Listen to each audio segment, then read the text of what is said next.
Buongiorno a tutti signori, bentornati sul nostro canale. Oggi in questo video vi voglio dare una notizia di mercato molto ma molto interessante con un rumors che abbiamo raccolto per voi che oggi ci teniamo a darvi in anteprima. Attenzione perché veramente una news importante relativa al nostro calciomercato. Prima di continuare e scoprire tutte le ultime mosse di mercato del nostro Napoli in vista della prossima stagione, vi ricordo di iscrivervi al nostro canale, di attivare la campanella delle notifiche e di abbonarvi perché potrete diventare i veri protagonisti della nostra relazione. Risponderemo in anteprima, in prima persona ai vostri commenti e vi citeremo insomma nei video successivi. Detto questo, iniziamo. Prima di passare un attimo alle notizie di calciomercato, facciamo un piccolo resoconto su quella che sarà la probabile formazione del Napoli in vista del prossimo turno di campionato contro il Venezia di Francesco. Infatti, signori, il Napoli di Antonio Conte contro il Venezia cercherà di confermare quanto di buono ha fatto nelle ultime due gare contro Inter prima e Fiorentina dopo. Con i nerazzurri è arrivato solo, tra virgolette ovviamente, un pareggio, ma i partenopei avrebbero meritato i 3 punti. Con la Fiorentina invece, tutto sommato, un convincente successo che ci ha dato di nuovo appunto il punteggio pieno. Ma che formazione schiererà in campo Antonio Conte contro la compagine di Eusebio Di Francesco? Per Venezia difficilmente, bisogna dire signori, cambierà qualcosa rispetto agli 11 delle ultime due partite e anche stavolta si monitorerà la situazione fisica di McTominay per non rischiare, però quindi sarà ancora 3-5-2 perché oggi è impossibile, bisogna dirlo, rinunciare a un Raspadori da 3 gol, pensate, nelle ultime 4 gare, va là che non l'abbiamo ceduto. Conte non può rinunciare neanche alla gamba di Spinazzola, tornata a una frequenza di passo in stile Euro 2020. Spinazzola sta tenendo fuori Olivera, un altro dei titolarissimi tornati pienamente a disposizione. Questo sta a significare di quanto Conte tenga realmente in considerazione tutti quanti. Gioca chi merita, ha detto Conte, quindi tutti ora devono guadagnarsi il posto per le 10 finali di campionato. Anche Anghissa, visto il super Gilmour delle ultime uscite, e Neres. Il loro pieno rientro è calendarizzato per il big match contro il Milan, col Napoli migliore all'assalto dello scudetto. Quindi, signori, vediamo la probabile formazione del Napoli.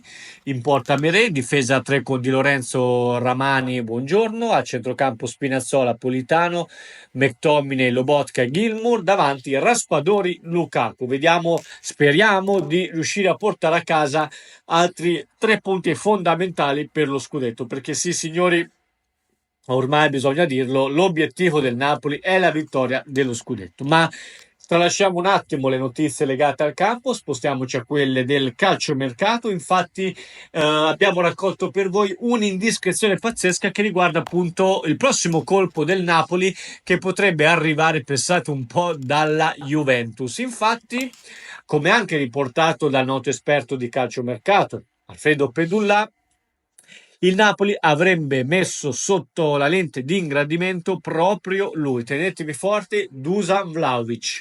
Dusan Vlahovic ha detto che non rimanerà alla Juve, non gli piace questa gestione che sta avendo Thiago Motta, si è scontrato più volte con Thiago Motta, ovviamente non si sa se Thiago Motta verrà confermato sulla panchina della Juve anche la prossima stagione, ma quel che è certo è che il Napoli ha già contattato l'agente di Dusan Vlahovic. Victor Osimhen sarà vicino al trasferimento nella prossima sessione di mercato estiva. Sponda United barra Arsenal. Quello che vi dico è che De Laurentiis non accetta contropartite per il giocatore nigeriano, quindi lo United che prova a inserire Højlund verrà assolutamente gli verrà dato insomma il 2 di picche. La nostra società vuole assolutamente i 75 milioni di euro della clausola.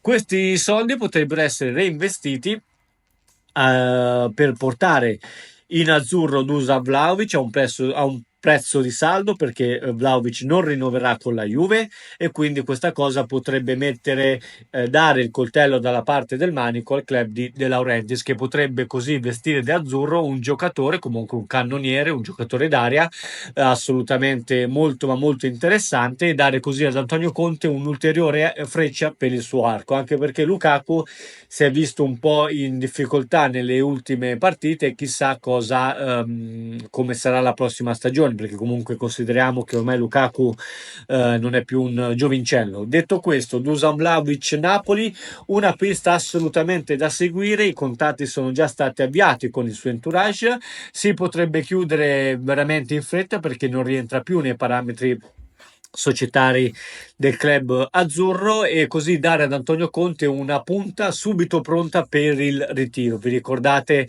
la scorsa estate quanto sia stato difficile, no? Per Conte gestire una squadra non completa fino alla fine, soprattutto per quanto riguarda il reparto offensivo. Attenzione perché Dusan Vlahovic, a mio modo di vedere le cose, si incastrerebbe perfettamente nelle dinamiche del gioco di Conte e potrebbe giocare anche in coppia con Raspadori, che agirebbe così da mezza punta. Detto questo, commentate, ditemi cosa ne pensate di Dusan Vlahovic, ci vediamo domani al prossimo video. Ciao a tutti.